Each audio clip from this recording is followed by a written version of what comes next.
গোসল না করে ৩২ বছর ভারতের এক সাধক করেছেন এমন রেকর্ড। উত্তরপ্রদেশের প্রয়াগরাজে এবারের মহাকুম্ভ মেলার মূল আকর্ষণ হয়ে উঠেছেন সাধক গঙ্গাপুরী মহারাজ।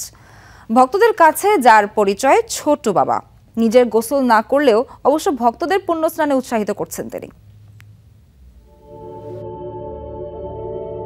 ভারতে ৩ নদীর মোহনায় মহা আড়ম্বরে শুরু হতে যাচ্ছে মহাকুম্ভ মেলা। সনাতন ধর্মাবলম্বীদের জন্য বিশেষ তাৎপর্যপূর্ণ এই আয়োজনে যোগ দিতে এরই মধ্যে হাজির হতে শুরু করেছেন তীর্থযাত্রীরা। আসামের কামাখ্যা পীঠ থেকে প্রয়াগরাজে এসেছেন ৫৭ বছর বয়সী গঙ্গাপুরী মহারাজ। মহাকুম্ভ মেলা শুরুর আগেই নজর কেড়েছেন ৩ ফুট ৮ ইঞ্চি উচ্চতার এই সাধক। ভক্তরা তাকে ডাকেন ছোটু বাবা নামে। तुम हमको देखने आई हो, हम तुमको भी देखने आई हो, और तुम भी महात्मा देखने आई हो, हम भी महात्मा देखने आई हो, ठीक है ना। ये मिलन क्षेत्र है, ये मिलन मेला है, आत्मा से आत्मा जुड़ना चाहिए।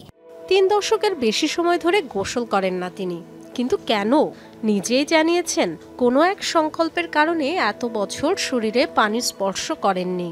हमारे मन में एक संकल्प है, इसीलिए हम नहाते नहीं। जब हम नहाएंगे क्षिप्रा में नहाएंगे और कामाख्या चले जाएंगे। পুরো সময় ভক্তরা ঘিরে রাখছেন ছোট বাবাকে। তাকে নিয়ে কৌতূহল কম নয় তীর্থযাত্রীদের মাঝে।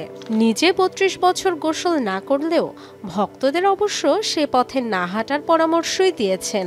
हम सबको नहाने के लिए बोलते हैं। आप हम नहाते नहीं। अच्छा, कब से नहीं नहाया हमारा? 32 साल। গঙ্গা, যমুনা ও সরস্বতী নদীর তীরে প্রয়াগরাজ, হরিদ্বার ও নাসিকে ১২ বছর পর পর আয়োজিত হয় সনাতন ধর্মাবলম্বী আধ্যাত্মিক সাধকদের সবচেয়ে বড় এই মিলন মেলার। সারা বিশ্ব থেকে জড়ো হয় কোটি কোটি তীর্থযাত্রী, পর্যটক। ১৩ জানুয়ারি থেকে ২৬ ফেব্রুয়ারি প্রায় ১.৫ মাস ধরে চলবে ইউনেস্কোর সাংস্কৃতিক ঐতিহ্যের তালিকাভুক্ত এই মহাকুম্ভ মেলা। ধারণা করা হচ্ছে এবার সমাগম হবে ৪৫ কোটি মানুষের। বিপুল সংখ্যক মানুষের থাকার জন্য তাঁবু সহ রয়েছে ২০০ বিলাসবহুল কটেজের ব্যবস্থাও। ডরথি দাস্ট্রিন, যমুনা নিউজ।